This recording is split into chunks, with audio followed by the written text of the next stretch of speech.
My wife just came out to me, and no longer finds me attractive, but instead of ending our relationship and wasting 10 years together, she still wants to stay with me. We've been together for 10 years, married for 4. She was, and still is, the love of my life, and the thought of living life without her is unbearable. Yesterday morning, I woke up and noticed her sitting on the patio, crying, so I obviously went to console her and figure out what was wrong. While fighting back tears, she managed to tell me that she's a lesbian, and she's so sorry, that she isn't attracted to me anymore, but she also doesn't want to leave me. I've always known she was into women as well, but it was never an issue for me. We've had quite a few experiences with a third in the bedroom.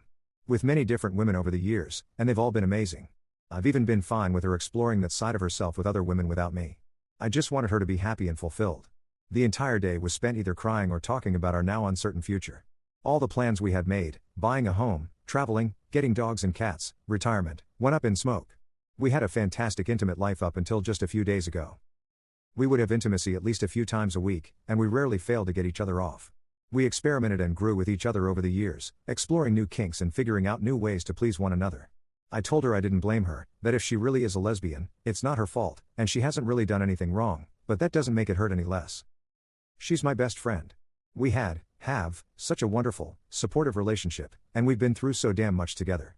I can't stand the thought of losing her and starting over.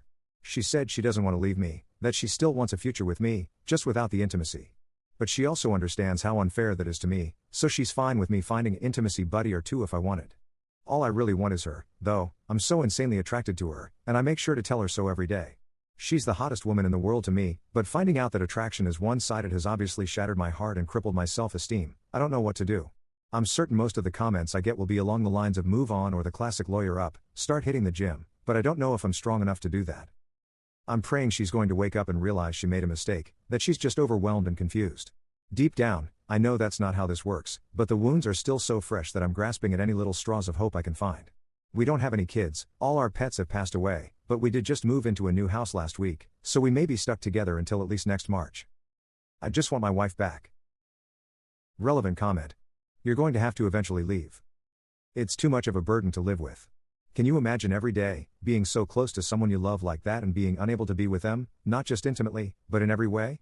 Can you imagine listening to her get off with someone else? It was hot when you were doing it as an activity together, but it'll be different going forward. Right now, you might be against hearing any advice to move on, and that's fine. But it's a special kind of hell you're about to enter. You won't even begin to heal until you've had a clean break and some time to process everything. Source: my brother's brother, his dad and another woman's kid, killed himself over something very close to what you're describing. Update. It seems like just yesterday I was mentally formulating a 1-year update for this situation, and here we are at the 2-year mark. Crazy. This won't be juicy or drama-filled, no big revelations or tea to be sipped. Sorry to disappoint. 2 years ago, on one seemingly random Sunday morning, my wife and partner of a decade chose to inform me that she had come to terms with her sexuality. She was gay. I thought I had known heartbreak, seeing as how my first girlfriend went to visit her home country and never came back. Instead, she got married and had many children. Right up until that random Sunday morning, that was the worst thing I had gone through, the hardest situation I had been forced to endure. Hearing those words come out of my wife's mouth, my entire reality unraveled in what seemed like both an instant and an eternity. I fought for 2 months to come up with some way for us to remain together, any compromise, any idea, any situation. I would have done literally anything to keep her. Grief really can override any and all inherent reason or logic one may have. I now know we were doomed from the start, but I obviously refused to believe it. She officially ended it in May of 2023. The entire nightmare was amplified by the devastating cancer diagnosis my stepfather had been given, which I was informed of just 2 or 3 days after my wife's admission. I want to highlight more about my stepdad in this update because he was truly an incredible, accomplished, kind, and hilarious man. His name was Norman Armour.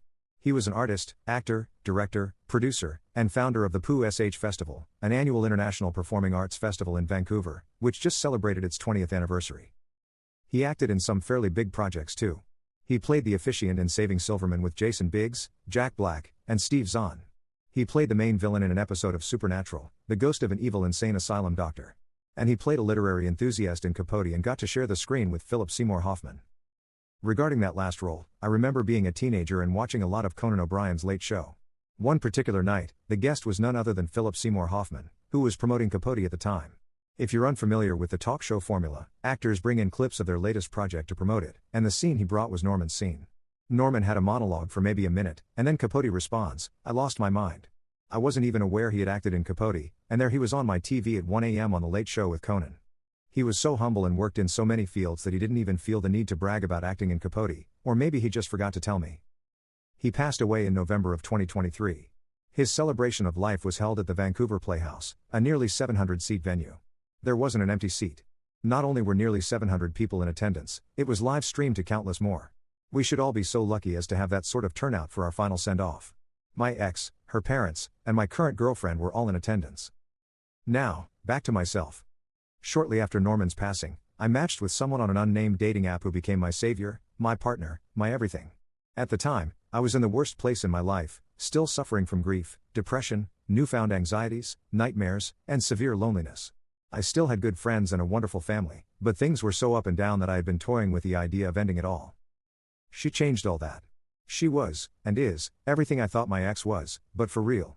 She is caring, compassionate, emotionally mature, honest, empathetic, way smarter than me, successful, incredibly talented, funny, and we genuinely enjoy every moment we get together. We inspire each other. We communicate. We have each other's backs. During the early weeks of everything happening, I was still working for a small glass fabrication company. But with everything going on, I was clearly not myself, and my asshat of a boss made it clear he didn't care what I was going through. He wanted me to show up, work my ass off, and also train a team of new hires. I could barely get through a shift without crying, and he expected me to train these teenagers, one of whom barely spoke English. On top of that, I was still dealing with the ramifications of a devastating workplace injury where my foot had been crushed by a literal ton of glass a year prior. 4 broken bones, nerve and tendon damage, 6 months off work. I basically had to relearn how to walk. But that's a whole different story. I ended up quitting the crap show and went 3 months without employment. Until, through some good friends, I was able to score an interview for guitar quality control at a large music retailer. A dream job. I'm fairly lucky in the sense that I've never interviewed for a job and not gotten it. And I got this one too. It was great, but it didn't pay quite enough, so, after 6 months, I took a risk and transferred to a different location for a bit more money, a shorter commute, and the position of shipper/receiver. I regretted it almost immediately. Guitar QC was the chillest, most incredible job I had ever had.